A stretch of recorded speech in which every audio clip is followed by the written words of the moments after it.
Now, maintenance is about to go into place, guys. Essentially, Sandbox 2.0.4 is about to go live, and there's a lot of different things that are about to happen. Let's go ahead and touch up on all these Sandbox changes. First up, abilities. Titan. Now throwing hammers can be picked only if your own throwing hammer ability is not fully charged. I think this has something to do with people throwing hammers back and forth to each other, and they're probably trying to go after that. Fixed an issue in which Burning Maul's slam attack was unintentionally triggering melee-based perks. I recently tested a lot of stuff with Syntheseps on Burning Maul. I'm hoping that biotic enhancements is not going to be affected in any kind of way, considering that exotic perk is supposed to buff Burning Maul to begin with. Banner Shield can no longer be over-penetrated by weapons with perks such as armor-piercing rounds. I don't know, I kind of feel like that devalues armor-piercing rounds. Resupply can now also benefit allies behind obstacles. Hunter. Fixed an issue in which Kill Clip would not trigger if a player reloads their weapon using Marksman's Dodge while having the Dragon Shadow exotic chest armor equipped. I have a question. Who is rocking Marksman's Dodge on Dragon Shadow? You're doing it wrong, boys. Warlock. Fixed an issue where Healing Rift and Well of Radiance could prevent weapon perks such as White Nail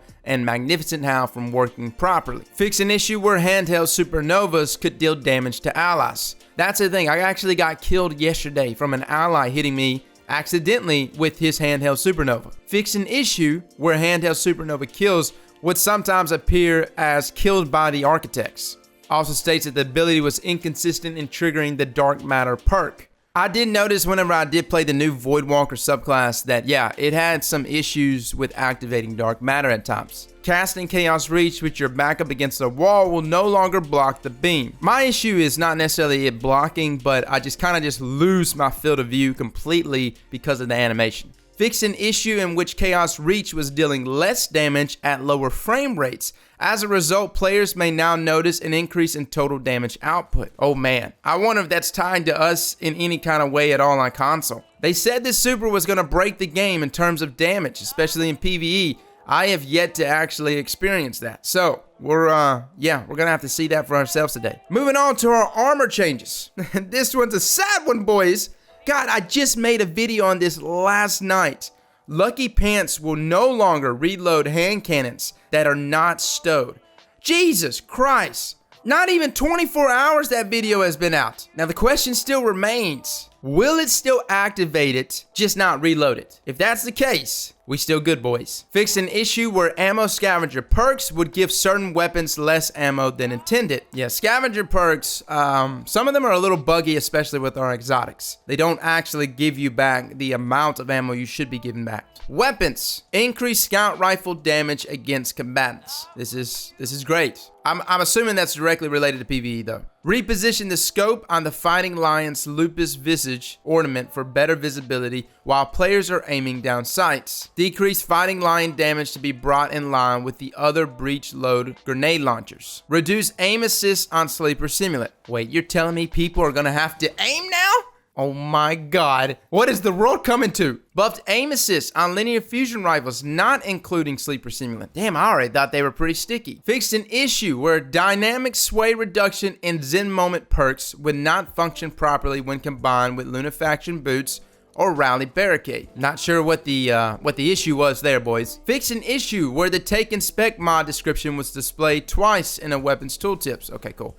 Fixed an issue where the Between Breaths ornament for Whisper of the Worm would not display properly. The charge bar on compound bows now fills in 2 stages to directly reflect the 2 stages of the drawing animation. Fix an issue where the visual effects on some weapons were sometimes still visible next to a character using super abilities. Fix an issue where being shot by an allied Guardian's Telesto could result in a crash. Dude, I didn't even know that was a real thing. We kamikaze all the time with Telesto. I've never had anyone crash, but I guess that was a thing, guys, so now you could openly kamikaze with no problems. Fix an issue where 1,000 voices would sometimes speak at the volume of 100,000 voices. Yeah, it would do some weird screech thing that would literally kill everyone around them if they had their headset on. Fix an issue where bows were not equipped properly when characters were sprinting.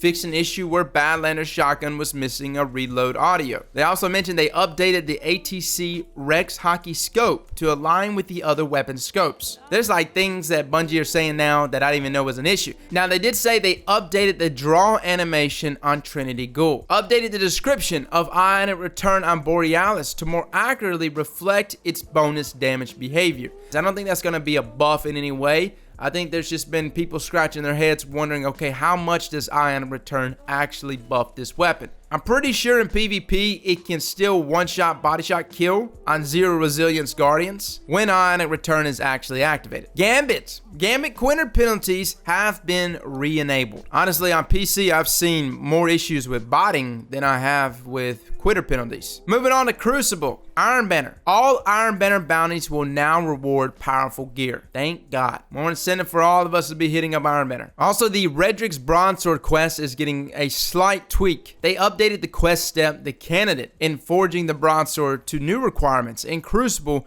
rapidly defeat opponents in groups of 2 or more. This step will now track individual players defeated in multi-kill instead of counting only double play medals. Also, they say that triple plays will now award +2 progress for double play and +1 for triple play. Now moving on to General, Edge Transit has some company now. Zenobia and Crooked Fang are going to be added to the legendary loot pool. Pinnacle wanted bounties from Spider will now complete for all members of the fire team. I didn't even know that was an issue. I do all of those things solo, so I guess it wasn't completing for everyone in the fire team. Now, all of the things that I've just said are going into effect today, as well as Festival of the Lost and Iron Banner. What's going to go into effect on October 30th, which is really not that far, is Destiny 2 Update 2.0.5. We're going to get a rebalance of distribution and dynamo perks, where players are going to have to be near opponents in order to get the super energy benefits. You're going to get an increase in sword damage in PvE. Fusion rifle damage in PvE is also going to get an increase.